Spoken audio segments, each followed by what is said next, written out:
right, everyone, welcome to GDQ HOTFIX. Today we've got a special episode for you today. It is the 25th anniversary of Super Metroid. So we've gathered a bunch of the community members here. They're going to show off a bunch of different categories for you. We've got some races, we got some showcases. Then we're going to end it up with the giant SRL any percent race where anyone is welcome to join. With me right now, we've got Andrew. Andrew, why don't you tell us about the categories we've got coming up today? Oh, sure, no problem. Well, first off, teeing us off with Sloters and Topsy doing 100% item collection, and I'll be commentating that. But 100% is a pretty typical category. We're just collecting all the items, finish the game as fast as possible. Followed up with that, we have a new category that I don't think has been shown off too much. It's called Rambo and stands for Reverse All Mini and Boss Orders. So what I'll be doing is killing all of the bosses in the reverse intended order, starting with Mother Brain first. So I know you guys have seen Reverse Boss Order, but this one just adds Mother Brain and the mini bosses into the mix. I'll be doing that and commentated with Tracy M and Asger. Followed up with that, we have a great low percent runner, low percent ice with Kip. He's just recently gotten like very, very close to the world record, very consistent, very excellent runner. And that'll be commentated by Justifend and Asger. Followed up after that, we have a GT Classic race with three very close runners, Insane Firebat, J-Ro, and Nintoaster. The commentary for that will be done by TG Derp. And then, followed up with that, it'll be some races after that will be Double Anti-Bingo with Justifend and Asger again. They'll be racing each other. Double Anti-Bingo, if for those not familiar, is where it's a bingo race. You know, you get a card with 25 tiles. You know, you choose, your opponent chooses a row for you, and then you choose a row to complement it. So it's a lot of mind games and knowing your opponent, what you think they're capable of, what you think they can't do. And that'll be commentated by a lovely duo, Alucard and Cross Product. A great commentary duo there. Followed up with that, just a nice any percent community race. Any percent, beat the game as fast as possible without using any major glitches. That'll be commentated by Kip. Yeah, and before we talk too much more about stuff, I'd just like to make a couple GDQ related announcements. The games list is coming out on the 27th. That is also going to be paired with volunteer selections. So if you volunteered, you will be hearing that if you were selected on the 27th. Besides that, we have the registration. The first wave is opening up on the 28th. All of the information on the two different waves of registration can be found on our website, gamesdonequick.com. And with what he was just talking about, the any percent race, that's going to be an SRL race, but we're going to be opening it up pretty early because we want that to start on time. So if you want to join in the any percent race, you're going to want to get there like an hour and a half early, get in on the race on SRL so we can start it on time. If you're trying to join too close to the start of the race, you might not be able to make it. But one thing you mentioned, Andrew, was GT code. You didn't really go over that. So for our viewers who aren't too familiar with Super Metroid, what's GT code? Right, GT Classic. There, for a long time, it was the fastest way to beat the game. People found out about this developer code that was left in the game. It was originally intended to help test some of the abilities that the mini boss Golden Chorizo had. So what happens is if you hold all four face buttons A, B, X, Y while you enter or in the door transition for the Golden Chorizo room and nothing else, the game will give you every major item except for Screw Attack. It will give you 100 missiles, 20 supers, 20 power bombs. And so what happens in GT Classic is it's a rush to get to Golden Chorizo room. So you'll get Various suit from, Kraid, and you'll head down to Lower Norfair, doing a lava dive on the way.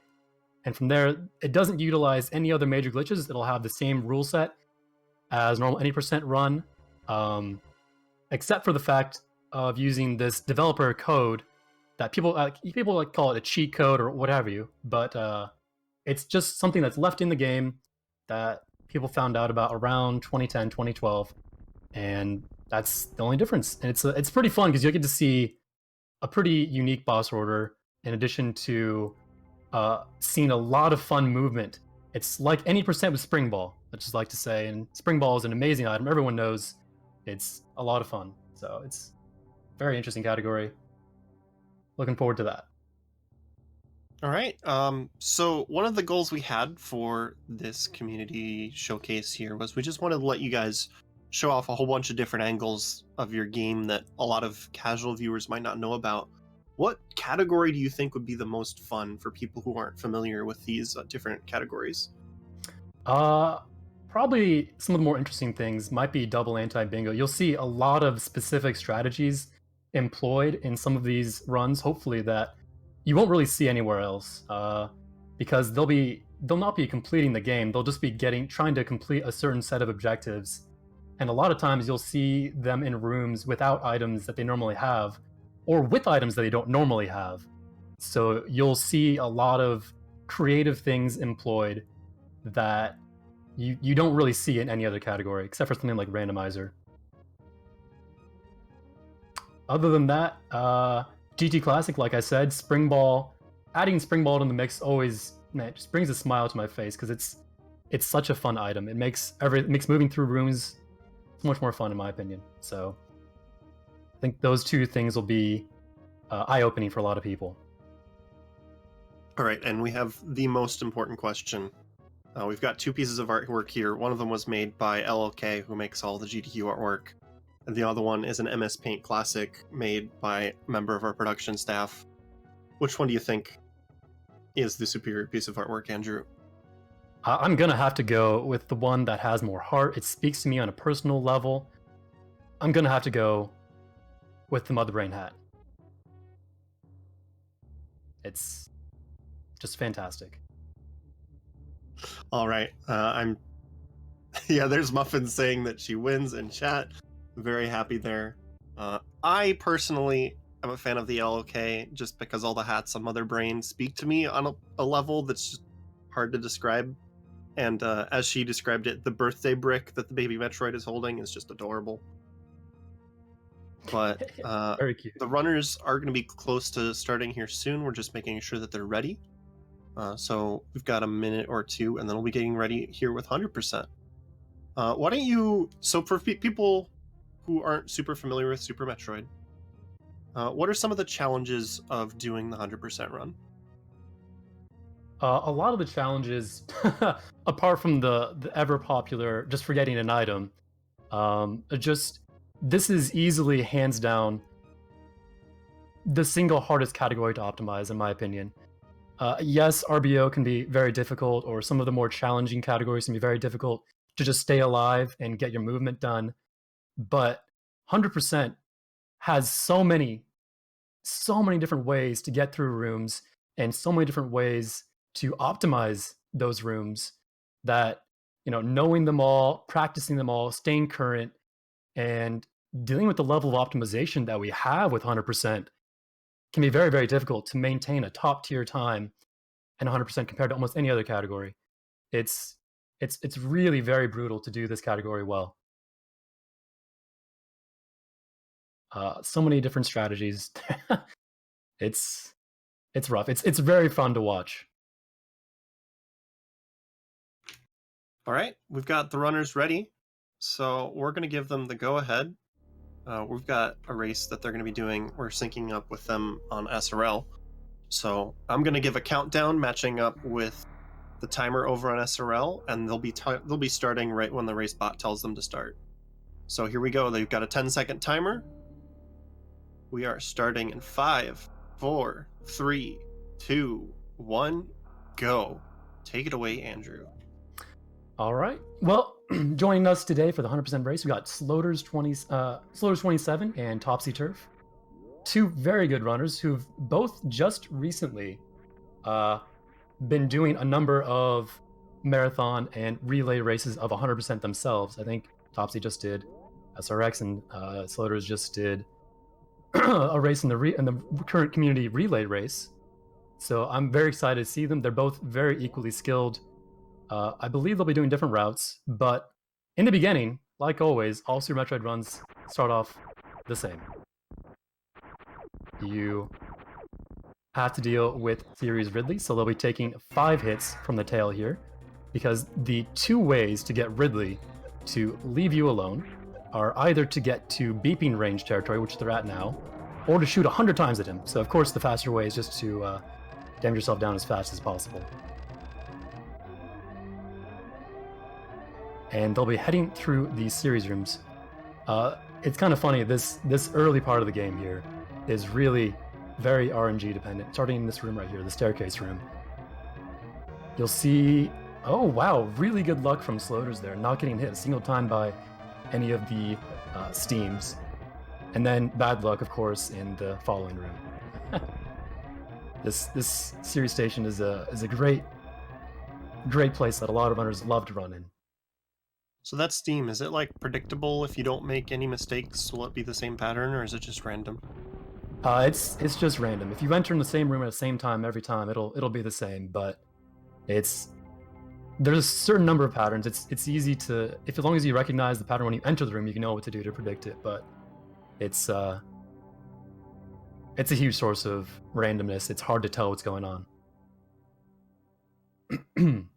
So they'll be heading down to the planet now, and this is where the runs really start. I believe Topsy Turv has Moonwalk turned on, and Sloters, I'm not sure if he does or not. We'll see.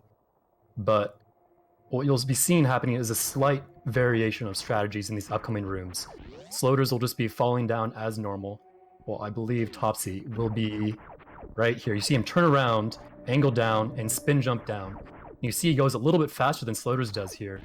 You'll see it to bigger degree, bigger effect right here in this long, tall room called the Climb. Topsy Turv, turns around, angles down, and does a spin jump. And what that does is it unlocks the speed cap for falling, so that Topsy will just continue accelerating all the way down until he hits the ground, while Sloters just falls at normal speed. It can be Moonfall, as it's called, is the glitch, and it can be very advantageous to save you probably roughly around 6 to 7 seconds over the course of the entire run. However, it adds a new layer of movement elements, namely Moonwalk, that many runners aren't entirely familiar with, so Sloters not being comfortable with the trade-off will take a little bit of time loss, but have more consistent and easier movement throughout the rest of the run. So they're heading down here, they're going to collect their second item, the missiles, and that'll allow them to enter, to open up these pink doors. You see a pink door right there from Topsy Turv. 5 missiles open up to that door, and they'll use that to get the bombs when they head over to Bomb Teresa, heading up the elevator and back up the climb.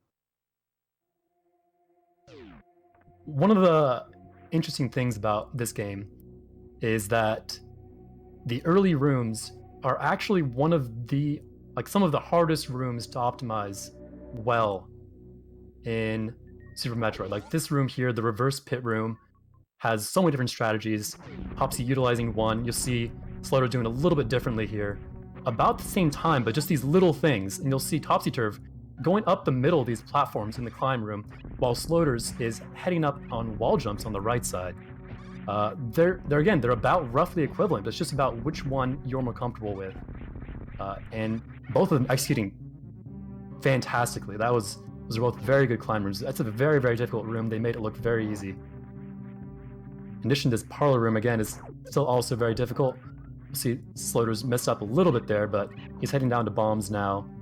And this Bomb Teresa fight, the first true boss fight, or is it? the first true fight of the game where you have to deal with a locked door until you kill it.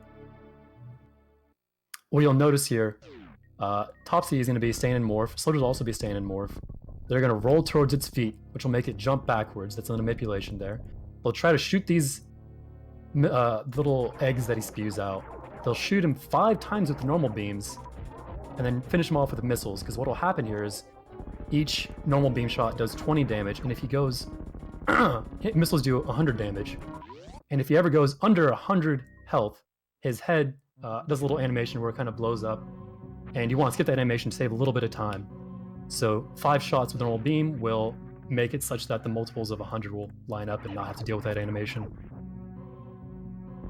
having gotten bombs, they can now progress down to Terminator, past this wall here, and you'll see them pick up their first E-Tank of the game.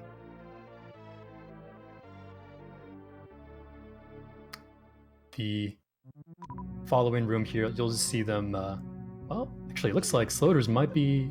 Okay, never mind. He had missile selected. I think that might be just muscle memory. But they'll just run through these pirates. There's not much danger here of needing the health like they would in other categories. So they just run through the pirates. That's about a second faster than having to kill those pirates in that room. And now they'll be heading back down to Green Brinstar, one of my favorite tracks in the game. This song is always really nice to hear. And coming up here is one of the first major sequence breaks of the game.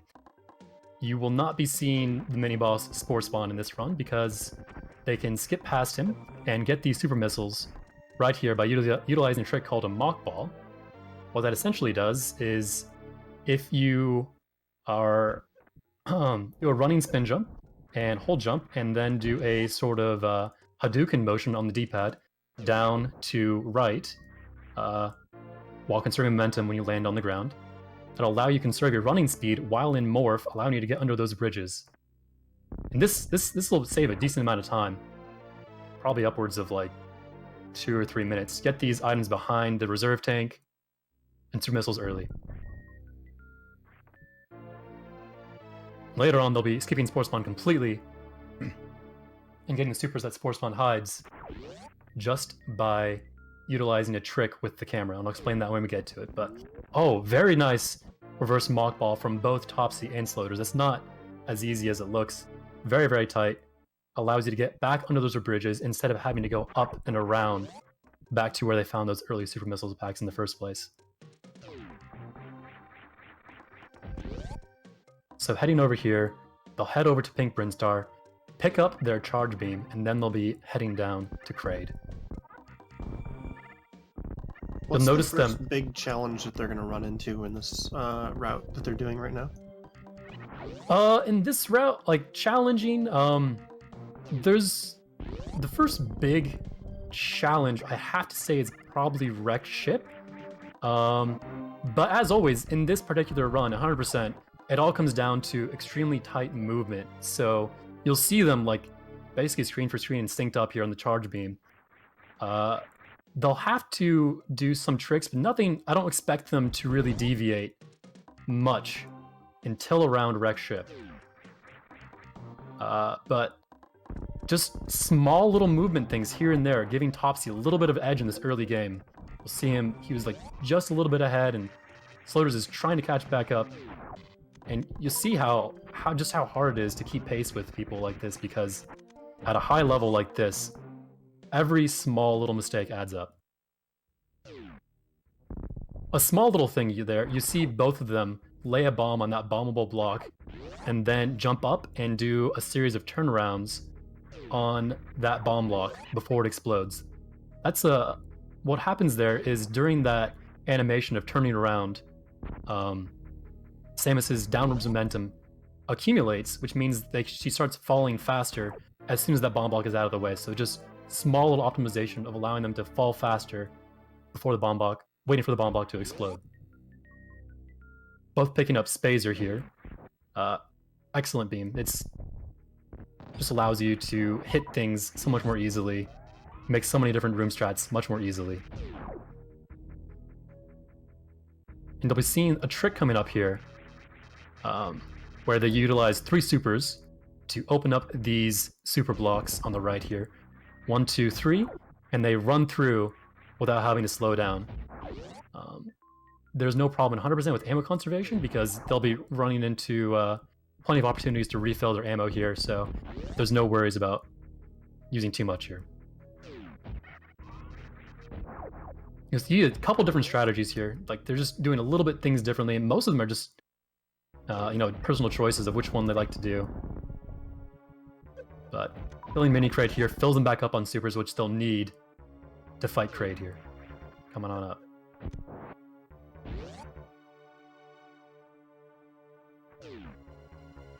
You'll see them very specifically try to line themselves up on that block right before Kraid. To set it up for this trick called Kraid Quick Kill, where they'll shoot. Oh, Topsy actually doing a little bit different. Looks like he's doing the charge shot method, and Sloter's doing the 2 missile 3 super. The main idea behind both of those methods is to fire a super at the correct time to lock Kraid's mouth in place so they can empty in 3 supers and 1 missile. They both did 3 supers and 1 missile to kill Kraid, because that way he avoids the phase where he stands up, and you save more time. How much time does that save when you get the quick kill? I mean, depending on, like, if you just... it depends on how much you mess it up if you mess up quick kill, but I'd say like 15 seconds, probably. There's a lot of lag when Kraid stands up and you have to wait for him to open his mouth again. It's not significant, but it's enough that definitely want to go for it, especially because it's not too hard when you know what you're doing. Gonna head over here, kill all these B-toms, and collect the energy tank. I think this is the first room in this run with an enemy door where you have to kill all the enemies in the room to leave the room. Another example, great example of the level design and thought out, careful planning the developers did. Put you in a very small room. There's no other thing to do except for kill the enemies, and that way you say, oh, I can kill enemies to open the door. But now, having gotten their Varia suits, Sloters and Topsy are heading down to Norfair. Their protection from heated rooms is acquired, so they'll be heading across after collecting this E-tank and high jump boots to the heated rooms and get some more powerful items in Norfair. You'll notice they killed that Sova there and turned around and opened the door. That'll just save them the time. That is also an enemy door where they have to kill the enemy and then open the door. That'll save them the time of having to kill it on their second pass through this room. So they'll just head up and ignore that guy, because the gray door is now blue, and collect this missile and head straight out. But I'm really digging this race right now because these 2 runners are just so close. You know, the lead has changed several times throughout this already, and now it's just neck and neck. It's a really cool showcase showing how, even though they're doing different strats, they're adding up to about the same.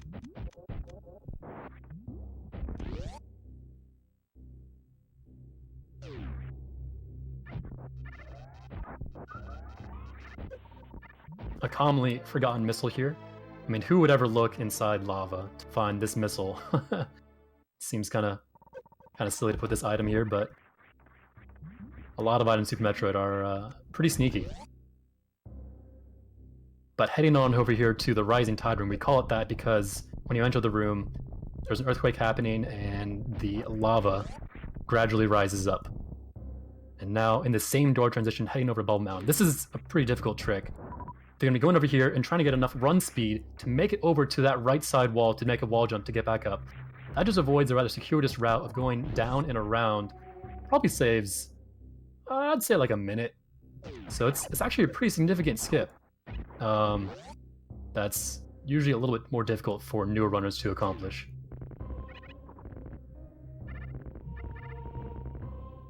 And heading over here, this is one of my personal favorite items. Not this one that Topsy collected the missile, but behind this pink door, they'll be collecting Speed Booster. And it's hard to do a speed run of this game without getting Speed Booster, I have to say. It does exactly what the name says, it just makes you run faster.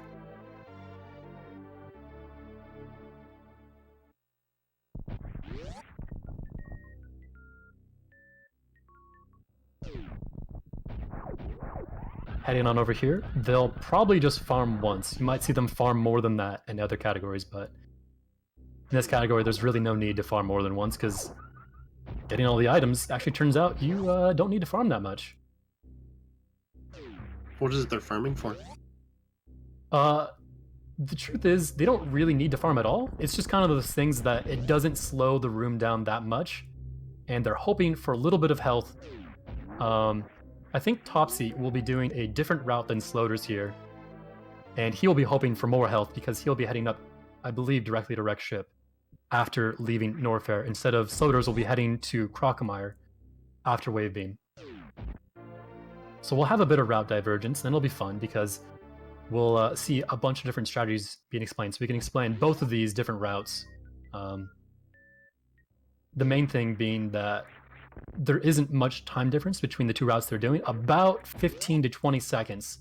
So it is a lot of personal preference. The route the Toxie will be doing is a little bit faster, but not enough to affect the race. It'll all still come down to execution for certain.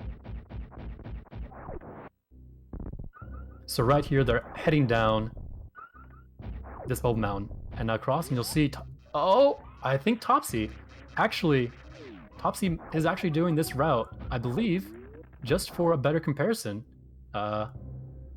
of the two runners. Floaters and Topsy might have had a gentleman's agreement to do this route, because I'm pretty sure Topsy is more familiar with the other route, but I could be wrong. So instead of a route divergence, we'll actually have a better comparison. We'll be able to see both of them progress through the same rooms, and it'll be a lot easier to tell who's ahead and who's behind. But this cute guy, Crocomire, he's just waving his arms about and flailing, but you'll see them just try to save one super, because they'll be needing one super to open up a couple pink doors, open up a pink door after this fight. But the main idea here, just try to shove Crocomire back into the acid, where he unfortunately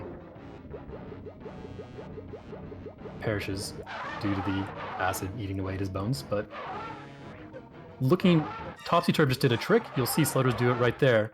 When they're standing in the acid, shoot a charge wave spazer shot up and to the right. You might have heard a door opening there. That actually happens because of the way the game is programmed. All it does is open up this door on the left before they're actually over there. So you'll see them hopefully do a Shine Spark immediately after this cutscene ends and the camera is unlocked, and they'll spark right through the open door without having to open it. So right there.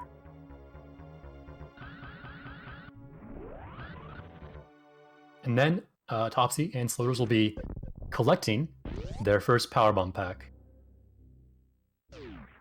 Very, very useful item. You'll see it used a lot more in this category because you'll be picking up all 10 Powerbomb packs, 50 Powerbombs. It's frequently much more. Whenever they need to use a bomb, they'll oftentimes just use a Powerbomb instead because it just usually is faster. Sometimes it's faster to use a bomb, but Powerbombs are just too good. So now they'll be collecting another personal favorite of mine, the Grapple Beam, which is, in my opinion, the best beam.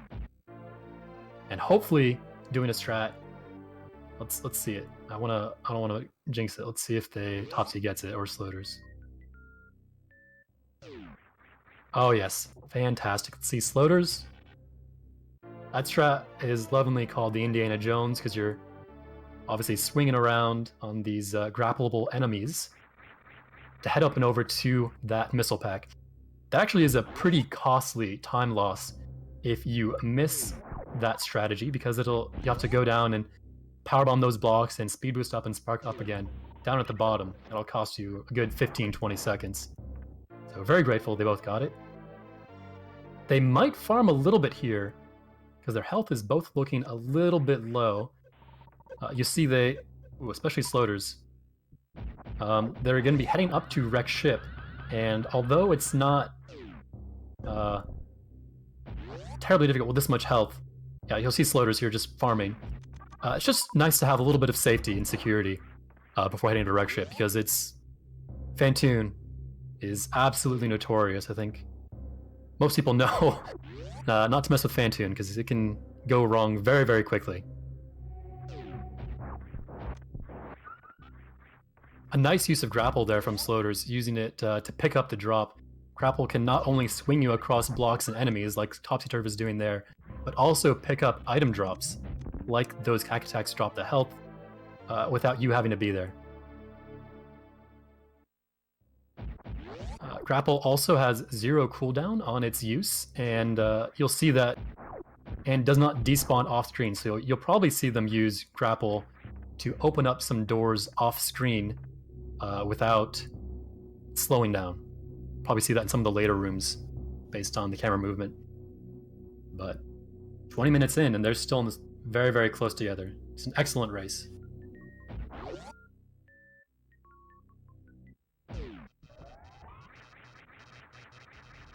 See them charge up a Shine Spark here.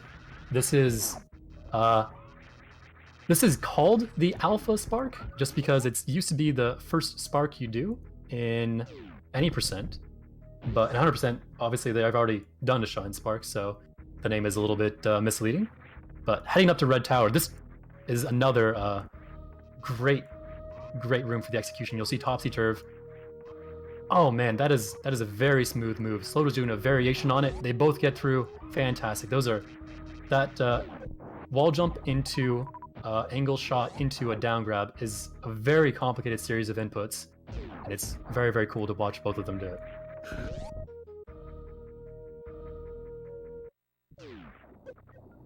Another tricky item here, land a powerbomb right at the powerbomb pack, and that'll open up the wall behind it for another missile pack.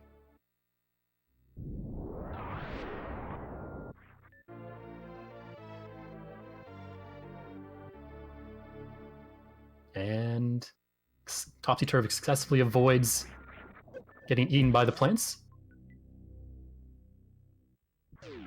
Oh, and Topsy-Turv gets bopped a little bit by that cack attack. He'll fall down, give a little bit of time for Sloaters to catch up. We'll see this strategy. They'll try to charge a Shine Spark, lay a Powerbomb, and spark into those enemies. Killing all three of those enemies in the room is not only necessary to exit the room, but actually reduces a lot of the lag from the Powerbomb explosion itself. So it's a little bit of a twofer there. Oh, and that is one of the most costly mistakes you can make in some of these rooms, that Sloaters just fell in there. Getting grabbed by that Yapping Maw, having to wait for the Yapping Maw animation of its little, holding on to you and just clawing at you. And then to add insult to injury, the Yapping Maw then drops you into a flower plant, a Samus Eater, losing even more time. So they'll give Topsy an opportunity to catch back up here to cement a lead. So you were talking about lag reduction. How much time can you save in a 100% run just by doing really good lag reduction strats? Like how much time do you think cuts off a run when you're not doing that? Oh, it's incredible. Every single door you go through has ways to lose time if you don't do the correct things. Like certain things like breaking spin through a door or things like that, or just correcting lag by killing some enemies in the door or opening doors. There's so much nuance to reducing lag that I've actually just come around somewhat relatively recently in Super Metroid. A lot of people didn't pay much attention to it, but in this entire run, I'd have to say,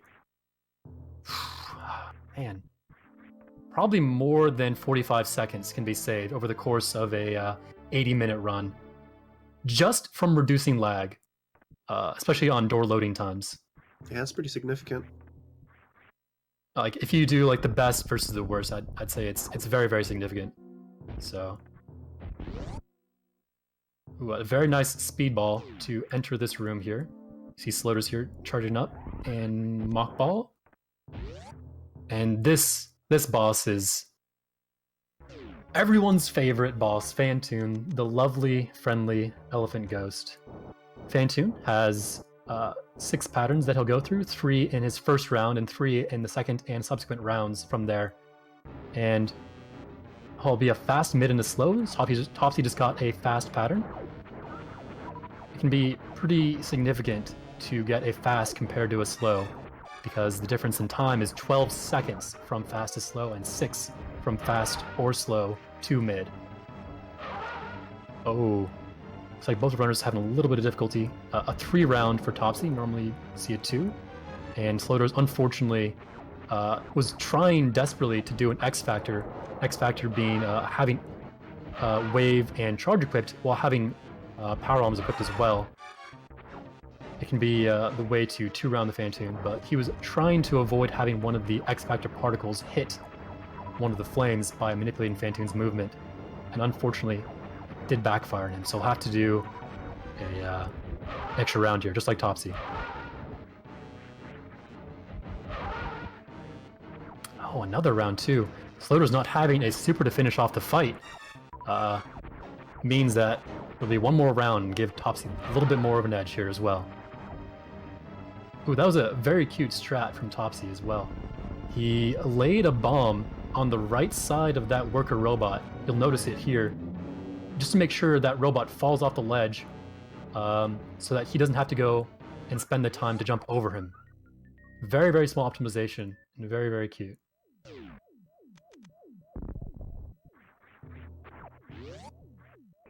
Coming on up on Topsy's screen is the single most dangerous room in 100%, in terms of actual death. After this room, it's extremely unlikely that either runner will die. And it's unlikely that either runner will die here anyway, but it's always a little bit nerve-wracking. Topsy's going for a special strat where he'll try to bounce ball all the way across the room. Gets most of it. That's an excellent strat. And coming up to an E-tank here, he'll be safe any possible threat of death after this.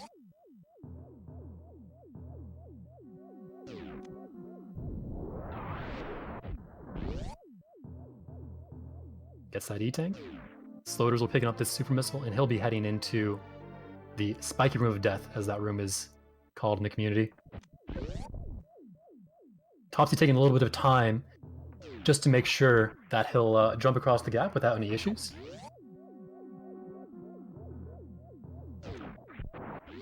Let's see if Floater's also going for the bounce ball strat. It looked like a good setup. Yep, there we go. That's the strat Topsy was trying to do. Getting all the way across the room with one bounce ball. By bounce, I mean, like you can see Topsy just bouncing off of that platform there. Very, very cool strat. And coming up on Topsy's screen is one of the most difficult rooms in the game, called the Attic. Coming up here in just a second. To kill all the enemies in this room, and then head back over to the right to open up the doors.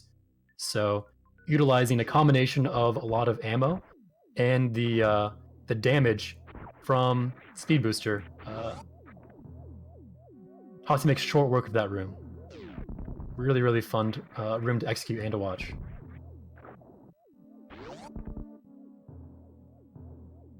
In contrast to how fun Attic Room is to do and to spectate, this room Topsy is in right now, the worker robot room, can be extremely frustrating because you want to take damage, and when you have iframes, the robots, you can actually kind of clip through them there, as you've seen Topsy Turf do, and that'll actually save a significant amount of time.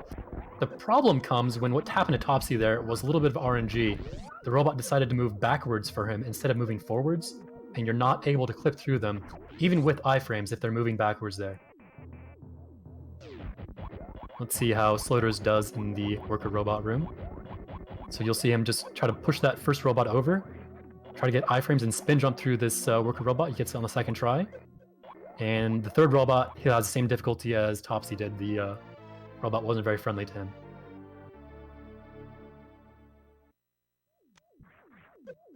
On the way back, take damage, and you just turn around while on those platforms, and you can just get through them with no problem. It's a lot easier on the way out than it is on the way in.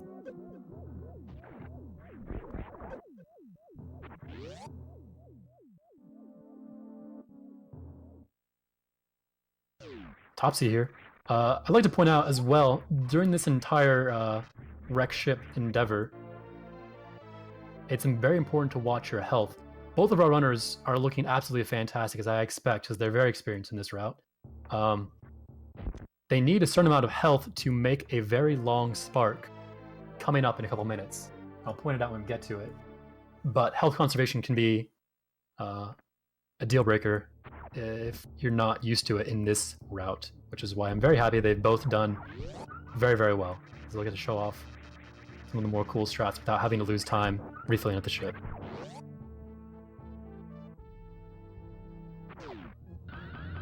Topsy looks like he'll be finishing the bowling cutscene just a little bit before Sloters enters the bowling cutscene, where this Chozo statue brings you down through the spikes and over to the gravity suit. So still very, very close. Plenty of things can bring Sloters back into this.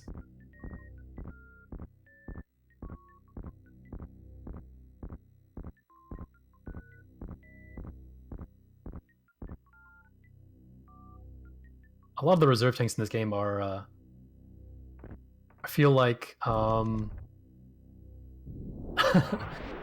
of difficult items to get that are hidden in pretty exotic places a lot of times.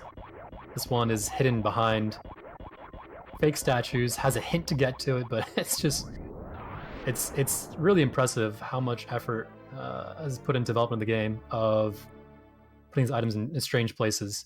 But with Gravity Suit having just been acquired for Topsy-Turv, there's a great tutorial where they drop you out of the Gravity Suit room directly into the water to show you, because you've been used to moving slowly in water now, but now with Gravity Suit you can see you have free movement, and that'll open up to Slowders and Topsy-Turv heading down to Meridia shortly. But first they have to do a little bit of cleanup of items in Criteria and Brinstar.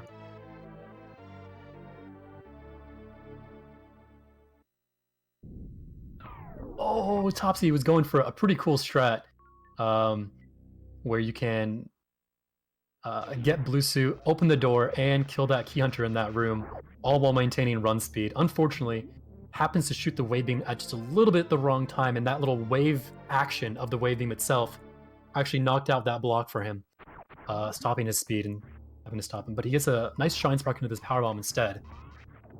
And Slowders looks like he's going for the Mock Ball. Ooh, it gets even the Bounce Ball instead of the Mock Ball, saving a little bit of time on that, talking about door processing lag.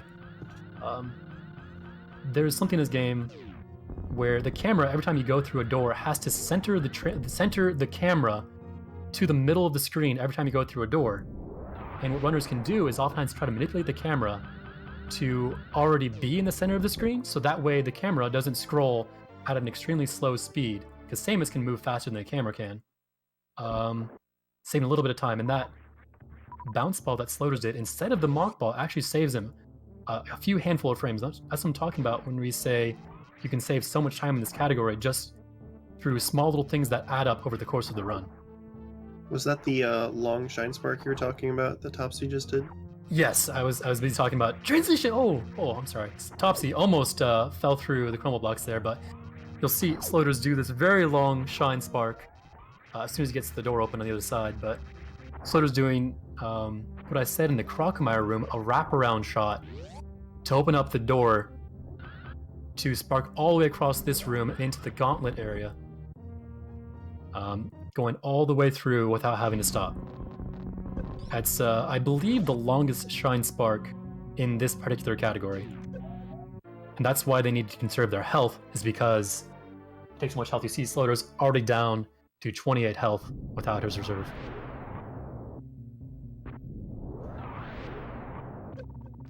Topsy-Turv is heading on back down to Brinstar to hopefully finish up the green Brinstar and pink Brinstar item cleanup. A lot of these rooms are very, very tight on execution, so it can be very fun to watch, because they'll be coming up on a strat on Topsy called the Mission Impossible, where he tries to escape past a closing crumble block before it closes. So keep an eye out for that. I'll try to pay attention and point it out.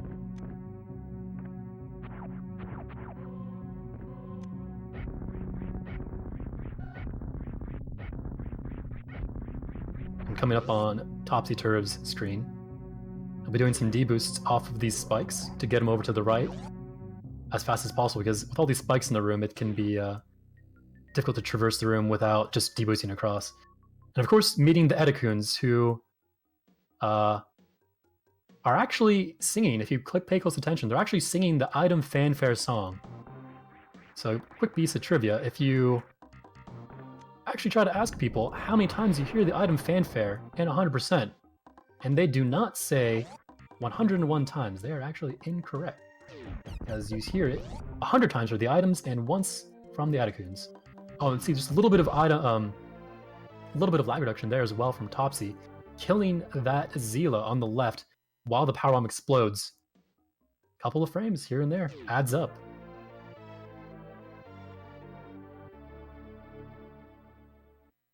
You'll notice Topsy-Turv went over to the left and then back to the right a little bit. He was specifically trying to use that one power bomb he laid to do two things at once: to open up this wall that he just passed through into this door, and to open up another door on the right that he'll be going through later. And Topsy Turf going for the Mission Impossible strat here. Let's see if he gets it. Back up through that crumble block and out the same door he came in. Saves a very small amount of time, but is very, very hard to execute.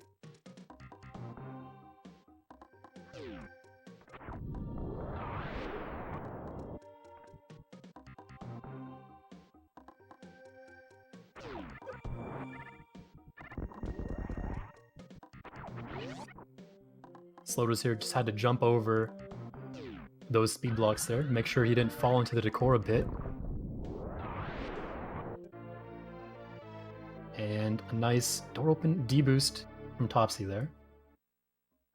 Heading down to skip the remainder of whatever Spore Spawn had.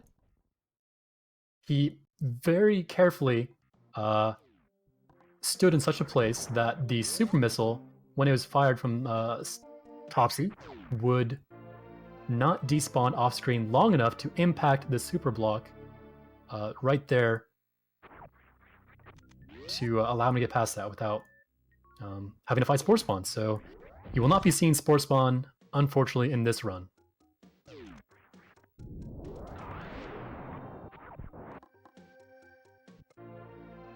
And although Topsy Turf and Slowders just skipped that item on their first pass through, they collect it here while they wait for the power bomb to explode. Open up that block, heading down to the charge beam area, and this a little sneaky E-tank all the way down here at the bottom of Pink Brinstar.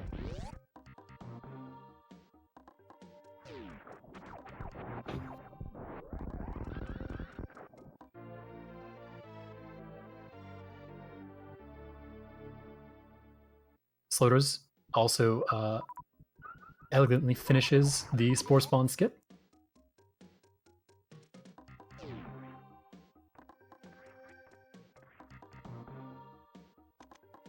Topsy will be heading out of Pink Brinstar and over to Green Brinstar and down to Meridia at this point. And Meridia is one of the more interesting areas in 100% because of the... there's so many fun strats. Once you get Space Jump and Spring Ball, the movement options really start to open up and you see just really incredible strats. So try to point out all the cool things that they do.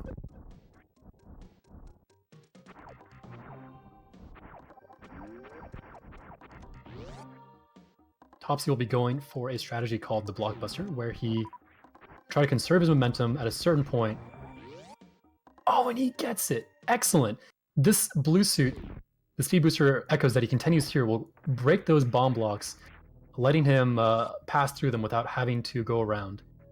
That's very, very difficult to do, and also very cool to watch because it requires a very specific speed value, so Topsy will hold run for a certain length of time, and then have to let go at a certain point, and then jump and release his charge shot at a very specific time as well. So it's not easy, and a very, very fun strat. Speaking of fun, this next strategy that Topsy Turf will be doing to collect the super missile is a very tight short charge. By short charge, I mean when you are running with Speed Booster, how the game determines if it gives you the echoes in order to charge a Shine Spark is by checking on 4 consecutive frames if you're holding run or not. You don't need to be holding run the entire time, just on those 4 consecutive frames. So if you happen to just hold run on those 4 frames, you can significantly cut down on the distance it takes to charge up Speed Booster. It's a very difficult thing to do efficiently, and it's very impressive because that specific short charge to get those missiles on that bottom layer is not easy.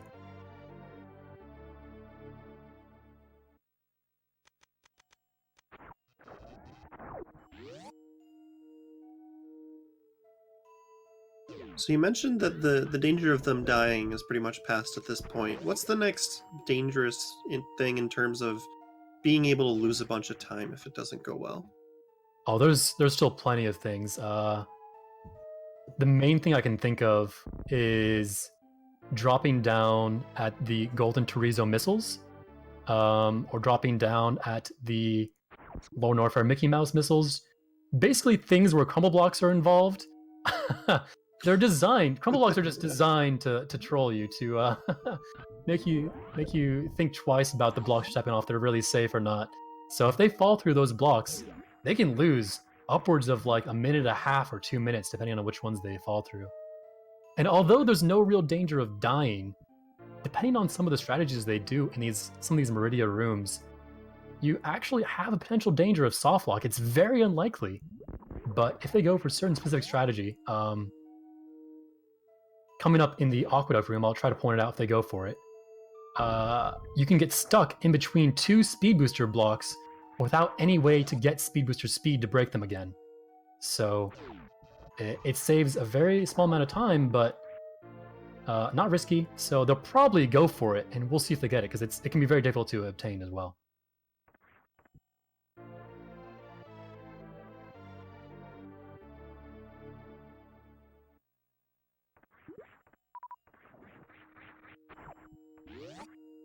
This area, the top strip, is called the beach area, and this movement, especially because of the camera here, you see the camera doesn't quite scroll as fast as Samus does, so it's very hard to get into that morph ball tunnel that Topsy just went through. We'll see if Sloters has a better time with it.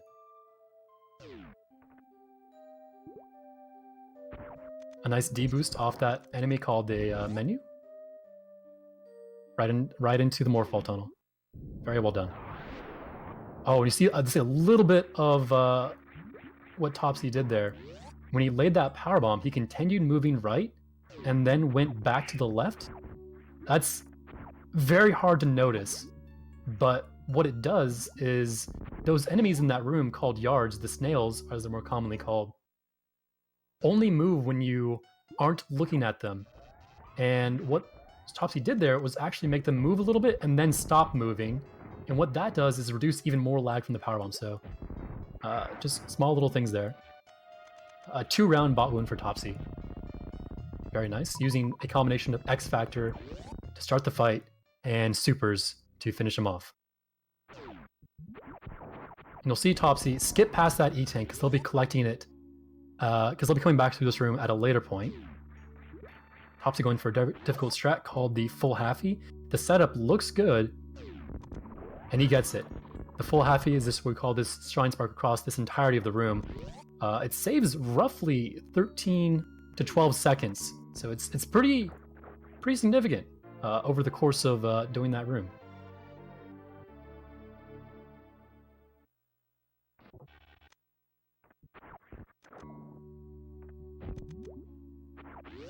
Topsy Turtle will be entering the Dragon fight, and this is another fight that is somewhat determined by RNG, depending on the strategy that they employ. If they go for a 3-spark strategy, they're hoping for a goo phase where Dragon doesn't just swoop at you and actually spits out some of the goo. And if they're going for a 2-spark strategy, they can deal with it either way, but the 2-spark is much more difficult. So let's see what Topsy opts to go for, and that was not intentional. He did not want to moonwalk there. That's what I was talking about earlier on, about how moonwalk and the trick you can use with it, moonfall, about uncapping your fall speed, can save you time by falling faster. However, a mistake like that will lose Topsy quite a bit of time already because of him not wanting to activate moonwalk when he did there.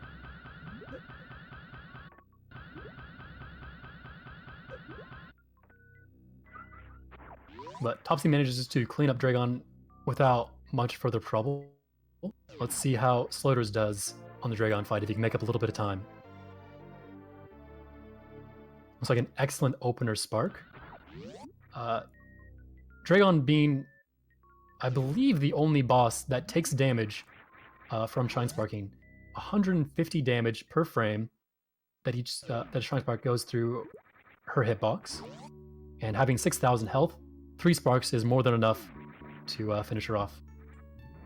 Oh, Topsy just barely manages to pull off the reverse Colosseum spark. He had a little bit of trouble activating the spark, but does get it.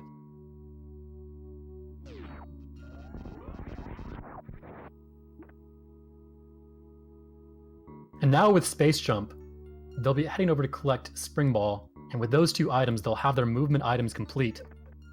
And strategies really start to add up here. Oh, Topsy was going for a blue suit strategy here, the one that I was saying could potentially soft lock him. Unfortunately, he hits the door, stopping his speed booster echoes and not allowing him to go for the strat. The E-Tank is still not getting... They're still going to be visiting that room again in a second. The main idea behind waiting to grab that E-Tank is to have as much health as possible after going through these rooms. So you see they still have a good healthy amount of energy, 550 for Topsy.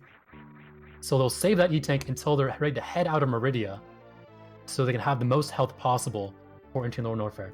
It looks like Sloters, on the other hand, is not concerned about his health. We'll just be getting the E-Tank now. And this is the... Okay. Sloters went for the speed keep strategy to break through those speed blocks, but he also bops his head on the wall, unfortunately. Oh, and Topsy. That might be one of the worst places to fall down from. It's a very long fall all the way back down. It's a costly fall. A good 4 or 5 seconds there. And now we get to everyone's favorite digging robot on Planet Zebes, Track Tool. Very friendly robot, just wants to help you out and give you the best item in the game. Looks like a very friendly robot. Yeah, he just wants to dig, you know?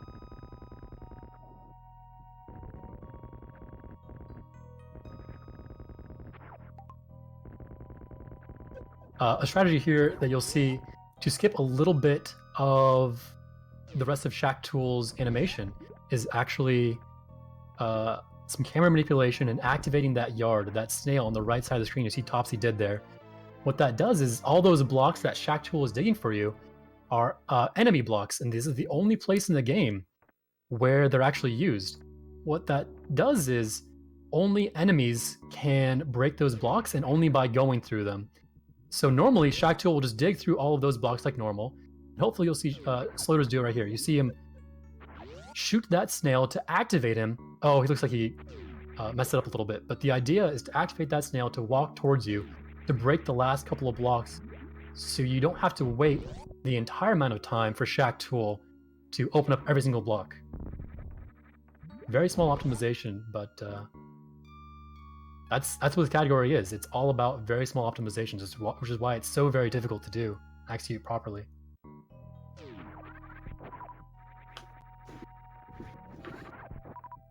Heading up over here, Topsy Turvy will be collecting the Plasma Beam, which is a very powerful beam. Is actually 3 times stronger than the combination of every other beam by itself.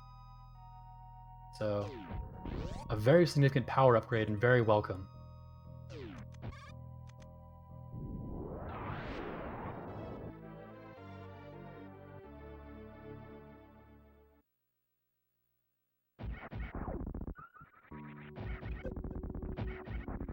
A very nice damage boost off of that pink pirate's laser beam there allows Topsy to head over to the right side of the room to kill all the pirates, because this is also an enemy room. We have to kill every enemy in the room to open that gray door.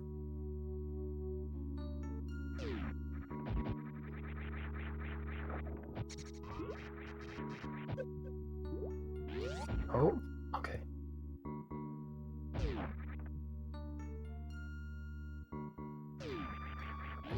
And now heading back over into this room that we call Cack Attack Alley because of the number of Cack Attacks in this room, Topsy Turv will be collecting that E-Tank that Sloters already collected, and then heading down to collect the last couple of Meridia items and down to Lower Norfair.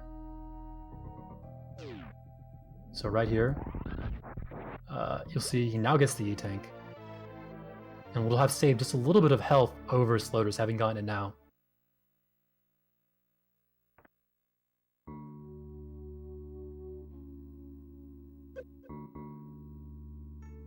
Like Topsy is setting up for a particular trick where he'll be getting Blue Suit and using Spring Ball spring ball up, and there it is. That's a beautiful strategy, very well executed.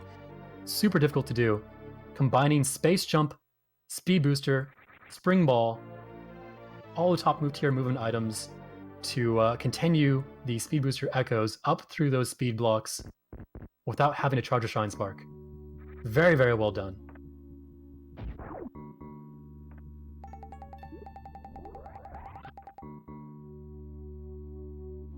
Now heading down to the Meridia Reserve Tank, Topsy will be...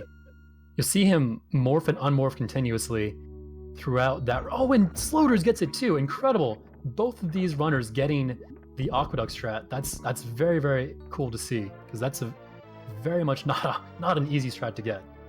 So... Awesome, honestly. So you were starting to talk about the morphing and unmorphing underwater. Yes. What was that doing?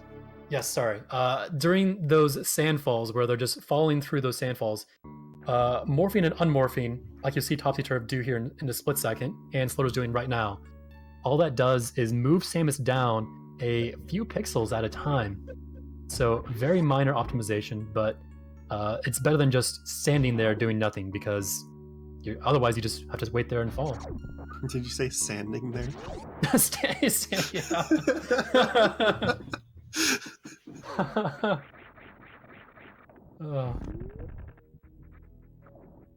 Alright, and now coming on Topsy Turv's screen, he'll be heading over to the crate area because previously there was an item in there that they had to skip over because they didn't have power bombs to open up the blocks to get to it. This missile here is a bit of a backtrack, but this is the best time to get it. It's right now. So right there, lays a power bomb. Those blocks are power bomb blocks, so they needed to have power bombs, but they didn't have power bombs before, so now they get it. Utilizing Spring Ball to jump back up that crumble. Topsy will now exit Craze Lair, and Sloders gets the Spring Ball. This is what I mean. Spring Ball just opens the room for so much more momentum conservation, keeping Samus's speed, that it's a very fun item. That's why I love it so much.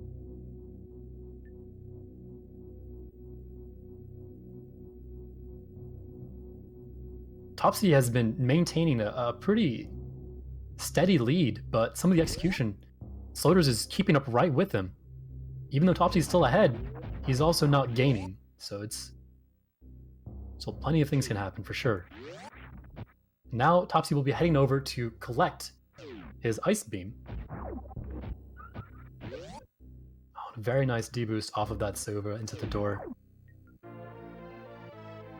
Now with their fully powered beam, Samus is very, very strong, and they'll feel very comfortable heading down to Lower Norfair without issue.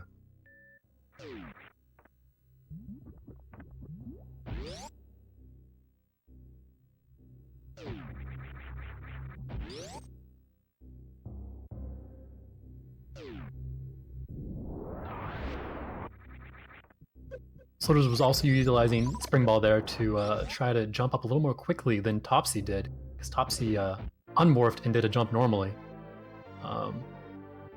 Just small little minor variations. Sloders catching up just a little bit here and there.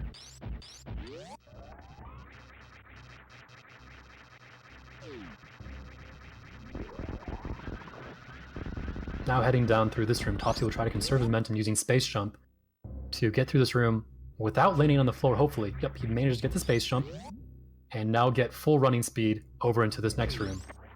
Oh, no! Oh, you hate to see it. That energy refill, giving Topsy that 55 energy that he was missing. Not exactly a good trade of time. Want to hit that? Yeah. He still had plenty of health. He did not need that at all. And a very good deboost. This deboost through the lava in this Gravitron room allows Topsy to move very quickly, because otherwise with Speed Booster equipped and gravity, you actually move pretty slow through lava. And the deboost allows you to circumvent that slow speed.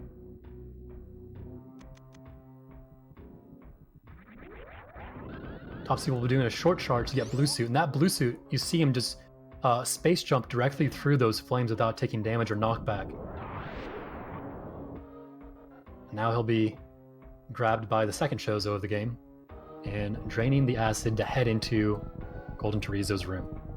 And this is a room where it is possible to fall through the crumble blocks, like I said, those troll crumble blocks, before collecting the item. So hopefully Topsy will be okay, doing the spring ball strat. Let's see if he chooses his space jump, which is faster but more risky. Yep, he chooses to spring ball across the crumble blocks. Spring ball, if you hold jump, will automatically jump on top of those crumble blocks without any player input. So all you need to do is hold jump, and you will automatically jump upon contact the crumbles instead of having to rely on timing. This fight that Topsy doing is Golden Chorizo. You can manipulate him to jump back into this corner, and there's a certain spot you can stand. Topsy hasn't quite found it yet in order to keep him in the same spot, and you can get hits on him. This is giving Sloters time to catch up here if he can get this strat off. See, like, there you go. Sloters found the spot, and Golden Chorizo will be manipulated into just jumping backwards, but since he's already at the back corner of the room, there's nowhere for him to go. So Sloters saves quite a bit of time over Topsy there, as Topsy picks up the last major item they were missing. Sorry, the second to last major item they were missing a screw attack.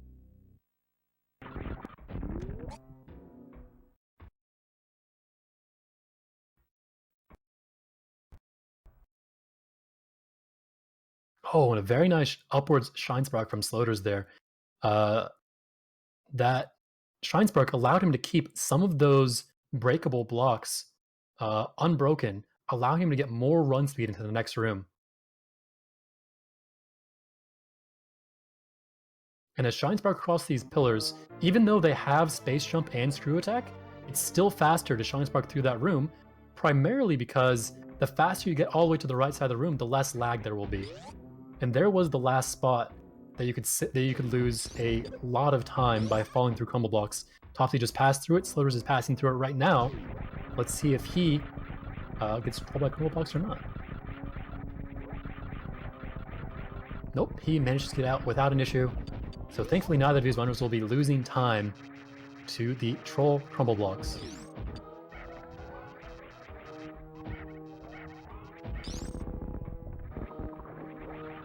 You see Topsy here is killing these key hunters, even though it's a little bit out of his way. That again, just that lag reduction. Actually, this is one of the rooms where lag reduction saves more than a couple of seconds. If you kill all three, you can save up to 2 entire seconds just by killing them, just from that powerbomb lag alone. That's an impressive amount of lag reduction just from one room. Exactly. It's really big. Like, you can really feel it when you're playing it too. Seems like Sloter has been slowly pulling back the lead just a little bit here and there. Yeah, just a few, like some of the minor things that Topsy's been doing, just some of the minor strat differences, like Sloter's getting that Kraid entry mock ball spring ball, and the mishap with the Golden Chorizo fight. And now this mishap with the Metal Pirates, Sloter's, this is it. This can be a significant time gain as well. That was a good 4 or 5 seconds for him. Oh, let's see if Sloters gets it. And Sloters gets the fast strat out of here, and just like that, it's barely a room apart. Sloters looks like he's going for a spring ball strat. I don't think wow, okay. That was really cool. Actually, I've not seen that strategy before. Interesting. And now in the Ridley fight, Topsy will need to do 20 charge shots in order to bring Ridley down. And everybody's favorite thing about Ridley is that even when he has 0 health, he doesn't just die and explode automatically like almost every other boss in every other game. Instead, he will attempt to pick you up, and he will give it 10 attempts before he decides to explode. So the fastest way to get him to die after he has 0 health is actually just to intentionally get picked up here. Just like that. Just like that. And they're in the same Ridley death animation. It's neck and neck. Just slightly better boss fights and some enemy strats for Sloters here, bringing them back into the same item cutscene.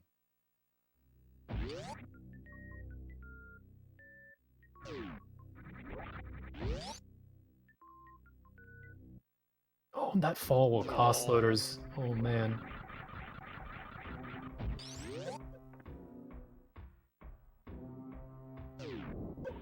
Topsy will run underneath in this acid here and open that door and conserve his momentum using space jump. Sloters gets the same strat, but uses a slightly laggier version of it, loses a little bit of time to Topsy there. And Topsy Turv lays the powerbomb in a very exact spot, allowing him to get stuck. Oh no. Oh no, Topsy got stuck in that little area, and he unfortunately jumped a little bit too early, realized he jumped too early, stopped the jump, not letting him clip through that block. Oh, and this is just a catastrophic series of events for Topsy here, losing several seconds over Sloters, allowing Sloters to take the lead for the first time since the first 15 minutes of the race.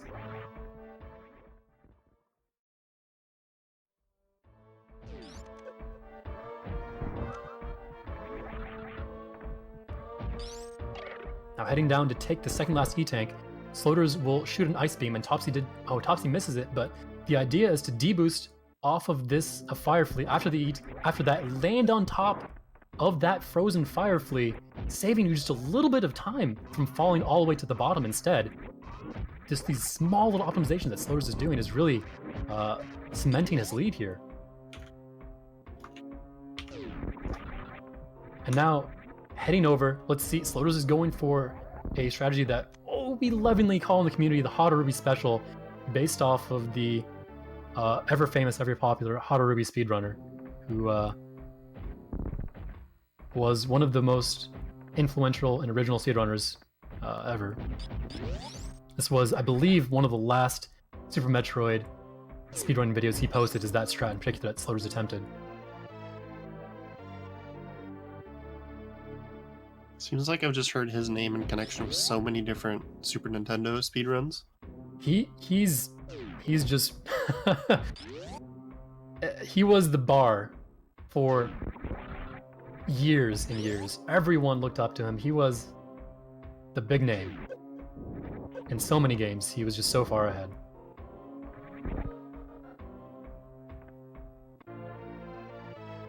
And picking up these last missiles in what the community likes to call the Franker Z missiles, because if you look at it carefully, that looks like the Franker Z emote on Twitch.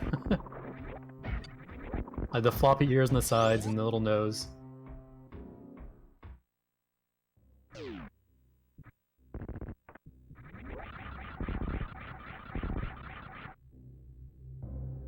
Oh, there's a little bit of mistake there from Topsy.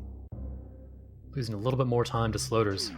They're going to head over here and hopefully do a deboost. Oh, and the deboost was intended to get him all the way over to that platform in the upper left. And Topsy also misses it. That was his opportunity. That was one of his opportunities to get up.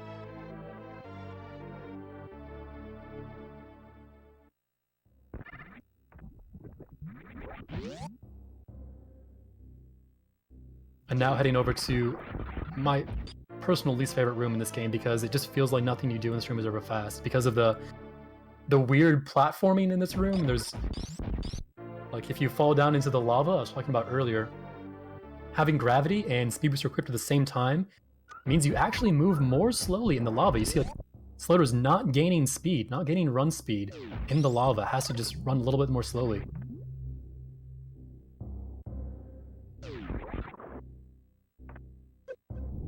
Sloters lays a powerbomb, uses the spring ball to jump up, deboost off of that waiver, and head on over to the right. That's a great strategy because, again, it employs more lag reduction. Not having powerbomb explosions on screen can save quite a bit of lag frames. And that powerbomb, of course, opens up those blocks that Sloters just passed through.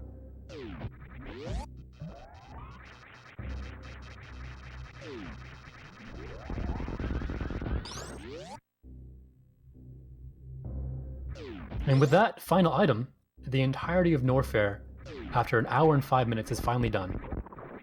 Norfair is a gigantic place in this elevator. They're done with Norfair items. They're heading up, and they're going to be heading up to the rest of Brinstar Cleanup and Turian.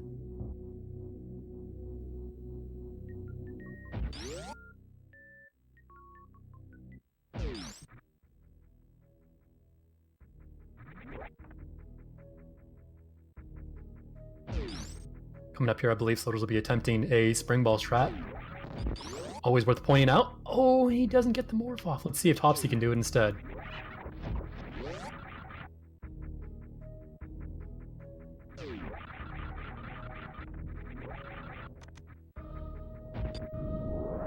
Space jump into a mock ball, and he'll just be holding jump through this room, and it allows him to clear that room as quickly as possible.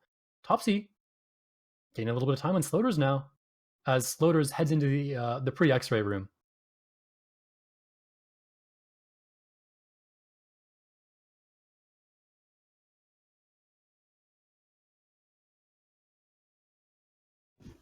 Topsy will... Oh, okay, he's not going to do that strategy. That's fine. He'll just super this door and lay a powerbomb. The powerbomb is to activate this little...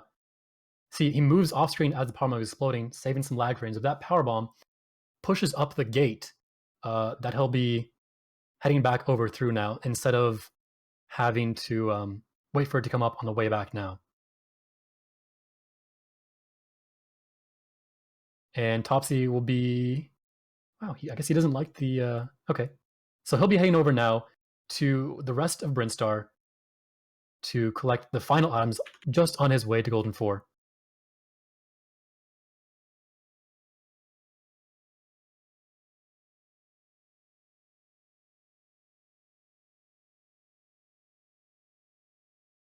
Oh my gosh, is Topsy going for it? He might be.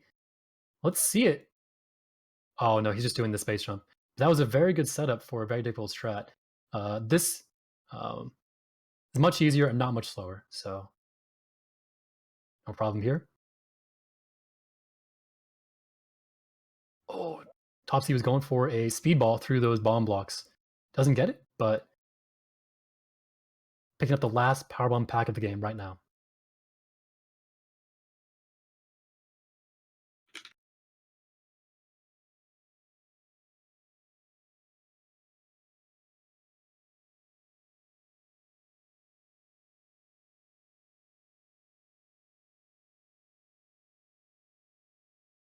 And now, the final energy tank, he lays that power bomb up against the ceiling, directly touching that rightmost block on the ceiling, the one that kind of juts down like a stalactite. What that allows him to do is open up these power bomb blocks to the exact amount to lead him into the little one tile wide tunnel up into this room over here.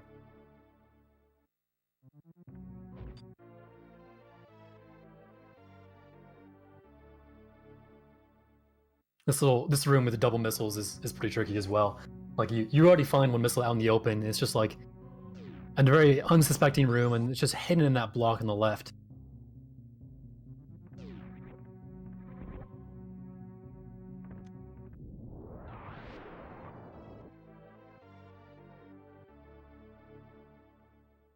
And Topsy laid that power bomb to open up these power bomb blocks right there before grabbing that missile pack. Well, there's just a few items left, just 3 more items left in this 100% run. Looks like we have Sloters back now, and he's still managed to maintain his lead, and he'll be getting the old Mother Brain missiles here. They're called so because this section of the game is more or less a faithful recreation of the original Metroid and the old Turian area.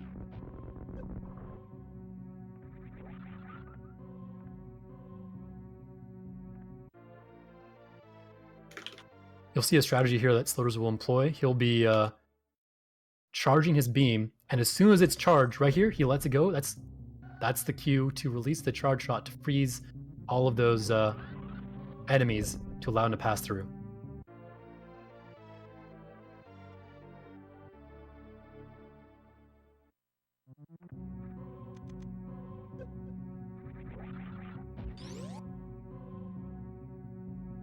And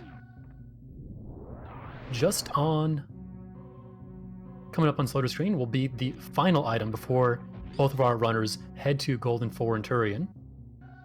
I would be remiss, and I think Cross Product would be angry with me if I didn't mention his favorite joke.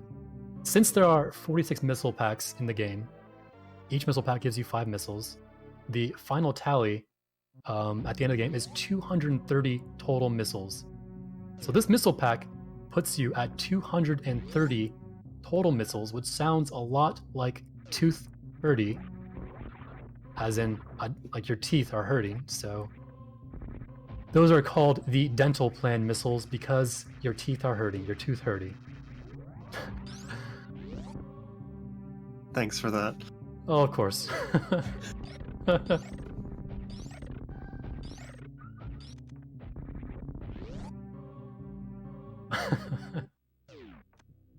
Alright, well, Slaughter's heading over to Golden 4, and Topsy will be joining him not too far behind. Not much more than 20-ish seconds behind. So, an hour and 11 minutes in, this is a fantastic race still. They're just waiting here for the animations of all these bosses to finish. What happens here is this room is the gate to enter Turian, and you must have killed all 4 of the main bosses to enter Turian without using some esoteric glitches.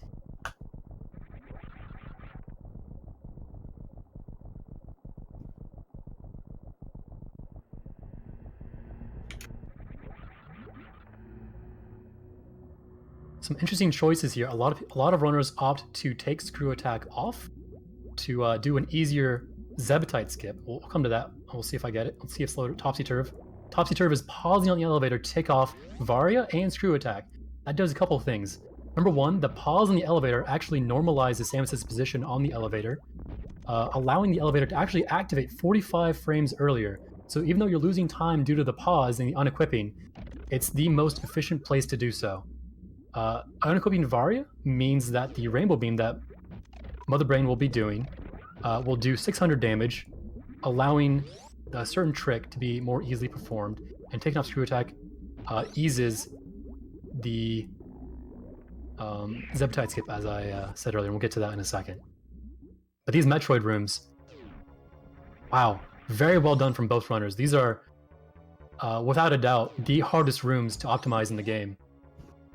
A crazy amount of input presses to get all these done. I think a friend of mine actually calculated the amount of input presses you need in comparison to someone like a StarCraft player, if you guys have heard of actions per minute. I think it's somewhere around 400 actions per minute to do these rooms optimally. Just a little bit of data for you if you're interested. Okay, good. I didn't want to jinx Slaughter's here. Doing a trick called the baby skip. We'll see if Topsy gets through it. Slaughter gets through with no problem.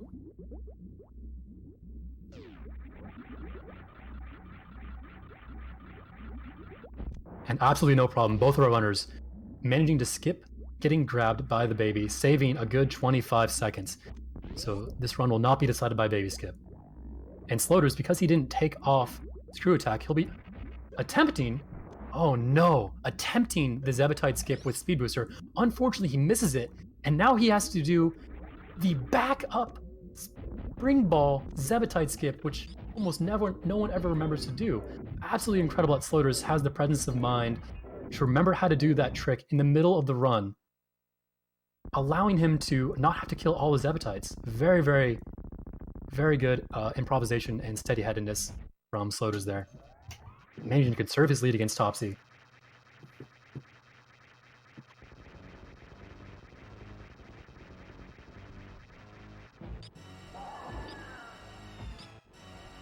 And now we'll be doing 20 shots here to finish off Mother Brain phase. And the plan is for both of these runners to not get down below 700 health. They want to get as close to 700 as possible without being below it. So you'll see Slaughter's here damage himself down to Mother Brain, and because he didn't take Varia's suit off, the Rainbow Beam that Mother Brain will do here will only do 300 damage as opposed to 600. So he'll need to damage himself down after this Rainbow Beam. Gets down to 400 and change, stands back up, and damages himself back down to below 100 to allow this next Metroid cutscene to continue. Topsy, because he took off Varia, took 600 damage, and has a much easier time damaging himself below 100. This trick is called stand-up. It's very simple to perform. All you need is 700 to 899 energy when Rainbow Beam hits you. And all you do is once it hits you, you push up. And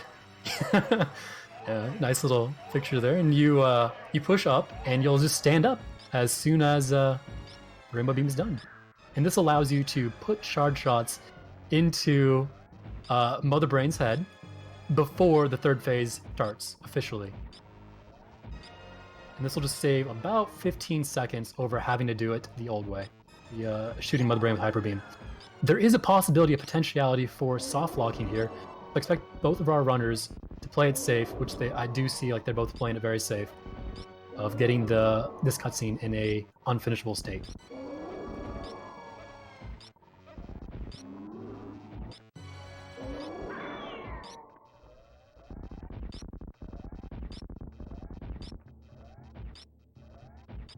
This looks like a great stand-up from Sloters. Looks like he'll only have a couple shots. Oh my gosh, that looked very bad. Holy moly. I'm very glad that did not soft lock. But it didn't, and now both runners are able to finish their runs. Ooh. Wipe a little bit of sweat off my brow on that one. And now just the escape is standing between Sloters and Topsy. I fully expect both of them, neither of them, to save the animals. In a race this close, there's no way. And Sloters going for Blue Bomber, an amazing strat, saves so little time, but is very risky to attempt. I'm very impressed by Sloters going for that strat in this close of a race. Let's see if Topsy goes for it too. No, he just decides to do the Starring Spark instead. A very safe call. I do not blame him whatsoever.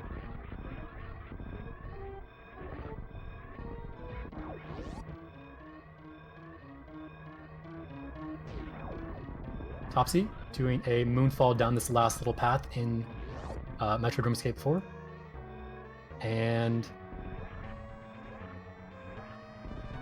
heading on up, looks like Sloters will be closing out this race with a very impressive time, honestly. Both of these runners' PBs are in the 117s, so in a one-off race setting like this, it is very impressive to get within a minute of your PB, just like that, on command. Both of these runners finishing very close to each other, only about 30 seconds apart. Sloters has finished with a time of 1 hour, 18 minutes, 50 seconds. And Topsy Turv, proving me wrong. He must have been listening. He wants to save these animals. He goes in. He's a crowd pleaser. He knows what people want. And he'll be saving those animals and heading on out.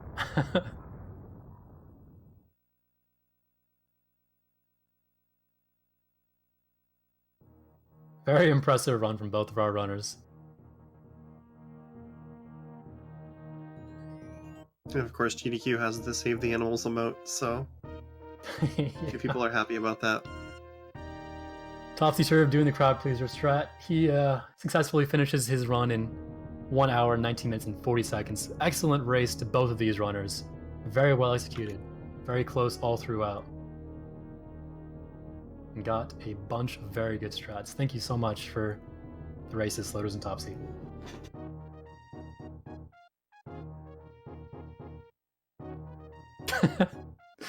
There's that happy birthday image again.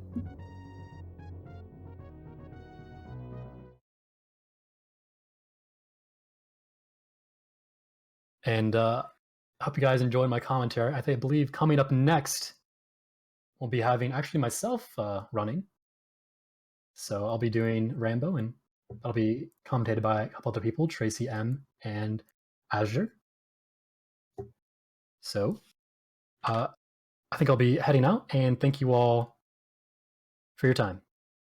All right.